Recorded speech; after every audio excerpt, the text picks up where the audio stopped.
manana ny faneho-keviny manoloana indrindra ny fanapahan-kevitra nandritra ny filan-kevitra ny minisitra no tanterahana ny volana oktobra lasa teo amin'ny tsy fahafahana mampiasa ny arona plastika ho amin'ny taona ho avy ireo mpiasa eo anivon'ny orinasa vita plasta. Ny orinasa vita plasta izay mankalaza ny 12 taona ny jirony amin'ity taona ity. Fanampanazavana.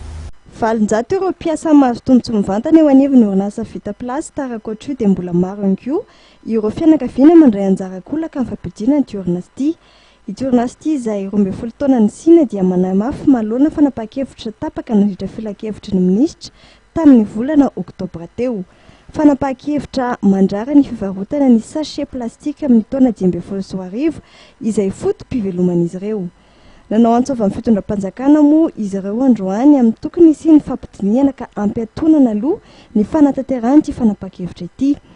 Nanararoatra ny fahatongavan'ny solitena fitondram-panjakana nandritra ny lanonana fanamarena izany 12 taona ny orinasa izany izay notanterahana teton'Osipatra izy ireo nanaovana izany fangatahana izany. Marina moa fa nisy ny fanomezana maro-boninahitra ireo mpiasa nahavita be teo anivon'ny orinasa. Voalohany indrindra moa zany dia ny fankalazana ny 12 taona ny société vita plasta zany. Dia nisy tao zany ny fankalazana ny 12 taona dia ny fizarana ny maro-boninahitra ho an'izay rehetra tratran'izay 12 taona zay. Misy koa efa fanasa tany ivelany zany dia natambatra teo zany izy. Nisy teo amin'ny 20 teo zany no nandray an'izay maro-boninahitra zay zany. Dia tao ny 10 taona zany dia mahazo ny médaille bronze dia ny 10 taona zany nahazo ny médaille d'argent zany.